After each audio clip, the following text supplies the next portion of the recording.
want to do in working with you further is to be able to have you make pictures with your hands of what you're saying so they don't have to rest in a place that confuses the audience or looks like, oh God, his hands are tied up. So you're making pictures with what you're saying. Let's do this in a more dynamic way now. One of the things that I'd like to take you through is something called developing new self-talk to begin to reach people more effectively by shifting what you tell yourself before you speak to the audience. And a story that precedes this. I was in Boston, living in Boston, Massachusetts, about 20 years ago, and I had an ad in a periodical publication called Lawyers Weekly about being able to help lawyers make more effective courtroom presentations. And this particular man, who was a chartered accountant and a barrister, he had just started a new business in estate planning. But nobody was listening to, no one was actually purchasing his product. Why? I came into his audience, came into his office, and I saw a very tall, good-looking, athletic man. Why would anyone refuse to say yes to him? And then I asked him a question, which turned out to be a very pivotal question. What is in the way from you being able to have people purchase your product or service? Where do you stop in closing the sale? And he thought about it. And he said something really interesting. He said, when I was about 10 years old, my father, who was a very successful businessman, was showing me, son, this is the way to paint your father's boat. Do it just like me, and you'll be okay. Well, what did little Kenny decide on that day?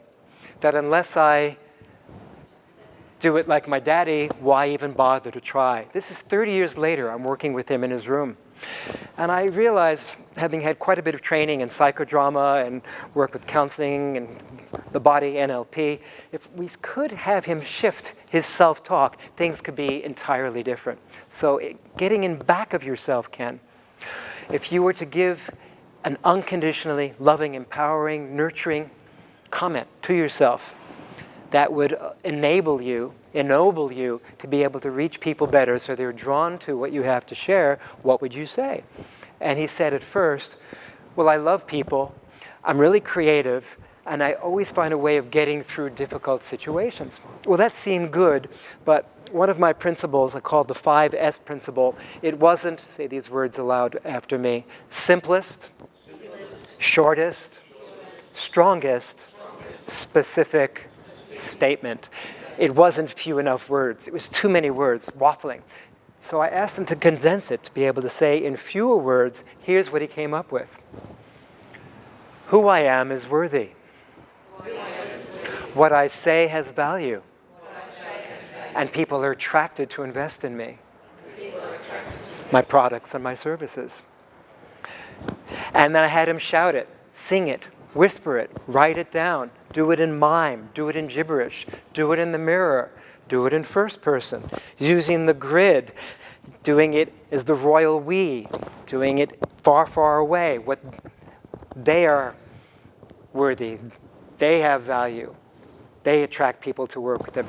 Until something shifted in his eyes, lit up, his spine became tall, and his voice spoke from a deeper register at the base of his spine.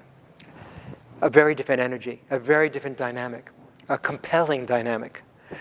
And I asked him before he got on the telephone or before people came in to work with him to get into that zone, whether it was through the gestures, the sound, the words, whatever would help him do that. What do you suppose happened with his business? It just took off. And years later, I was talking about him for years and years because it seemed like a great triumph and breakthrough.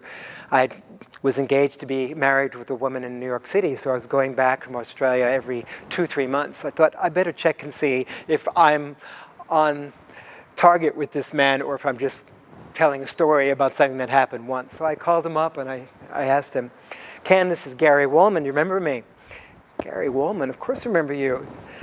That exercise that you did with me back then, that one about who I am is worthy, what I say has value, people are attracted to invest in me, has made a huge difference in getting myself immediately into that zone. My business has been growing ever since. So I'd like you to practice that now with me, so you can stand up and you can bring your words, your sounds, your gestures, first with his statement, and then we have some time remaining, we'll also have you personalize that for yourself. So simply saying, as you show with your hands and your gestures, these words, who I am is worthy. What I say has value. And people are attracted to invest in me. My products and services. Feels good to say it, doesn't it? It's like a little bit of a rhyme to it, a little bit of a catchiness to it. Have a seat.